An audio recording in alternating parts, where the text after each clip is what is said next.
Magandang araw pong muli. This is Kabayang Alex at welcome back pong muli sa ating munting channel, Bamboo Orchard. Ayan. Update po natin ito ang PNR NSCR dito naman sa malapit sa, hindi ko alam kung anong nakasakop nito, Katapatan pa siguro. Dito po sa lalawigan ng Laguna, lungsod ng Cabuyao. Yes. Ngayon pong araw ng Lunes, 8 sa buwan ng Hunyo 2025. Oras na po natin alas 9:40 ng makulimlim na umaga. Ayan. Dito nakita natin sa umpisa ng ating video, hindi pa tapos yung columns, no? Wala pang pierhead, pero banda-banda rito ng konti. Ayan na, ang ganda na kabayan. Hanggang doon na po yan sa San Isidro area, Barangay San Isidro. Nung nakaraan may mga advisory na pinalabas ang City Government of Cabuyao na mayroong mga ilang portion na isasara at saka may mga petsa na isasara. Kaya lang hindi natin siya napuntahan, kaka-vlog lang natin kasi saka ang layo ng area natin, nasa Makati tayo. But anyway, eto na tayo ngayon, update natin itong galing naman dito sa San Isidro, Cabuyao area pa rin, papunta po doon sa Banlic, Old Mamatid Station, yung Banlic area.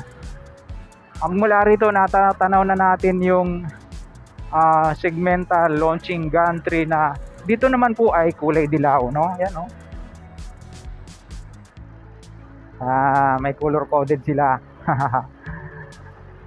I think nasa San Isidro niyan kasi nung nakaraan parating pa lang yung sa kalsadang palabas pero tingnan natin mga kabayan, no? Mukhang lampas na nga ha. Galing, no?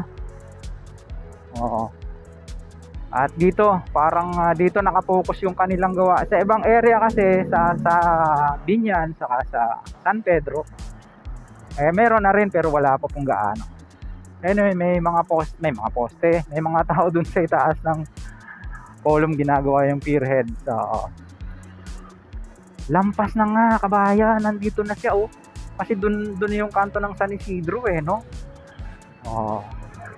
Oo, ang galing. Ayan nag-i-install kaya sila dun sa Cabuyao. Santa Rosa, na-tsempohan natin nag-i-install ng box girder. Wala, pero may gawa sila ngayon. May mga tao sa taas para mas maintindihan po natin ang kalagayan sa project na yan, kuha po tayo ng aerial shot kabayan. Here we go.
Ito na po yung kanto ng San Isidro, papunta po ng Maharlik Highway yan.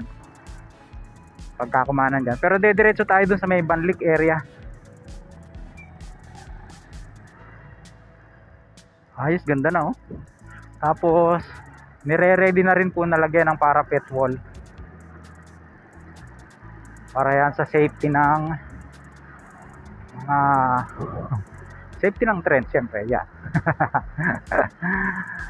So, para ito po yung pinakamahaba na na-installan ng box girder dito sa Laguna area. Ito pong San Isidro to Banlik, no? Isang barangay na yung pagitan niya, layo, yun no.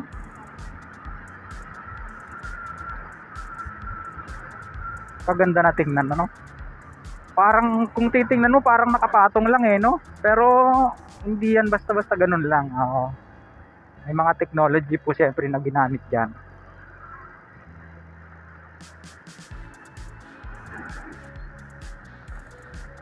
Malubak dito sa area.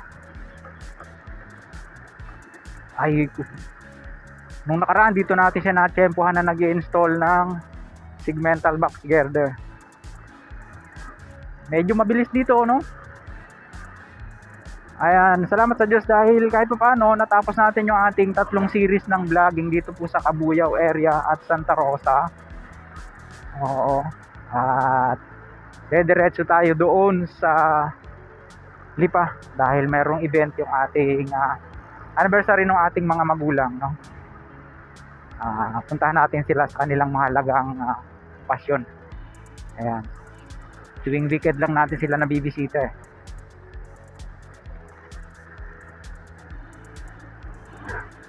Approaching na po tayo ng Old Mamatid Station.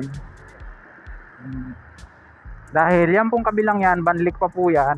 Etong kabilang to ang Mamatid. O pagtawid ng creek. Yan. Ayun na yung Old Mamatid Station. Meron tayong narinig ayon dun sa analysis ni Sir Bayo Cyber, no? Shoutout po sa'yo Sir Bayo Cyber, yung kanyang channel.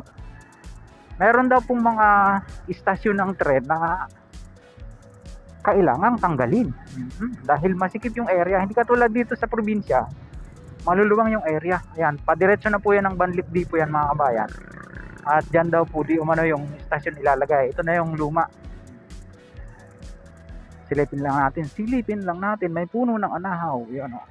Tapos dyan, so yun, hanggang dyan na lang po muna yung ating vlog na na-share sa inyo dito naman po sa PNR NSCR or North South Commuter Railway Project dito po sa atin sa Luzon. Yan, palabas na tayo ng National Highway. Ito po yung Banlik Mamatid Road. Samantala, sa mga ngayon lang napagawi sa ating pong munting channel, huwag niyo pong kalimutang mag-like at mag-subscribe. Pakipindot po ang notification bell para lagi po kayong updated anytime na mag-upload po tayo ng video. Ito pong muli si Kabayang Alex, lagi nagpapaalala. Mag-ingat po tayo, lagi tayong manalangin. Pagpasalamat sa Diyos. See you po on my next vlog. God willing. Hasta la, bye-bye.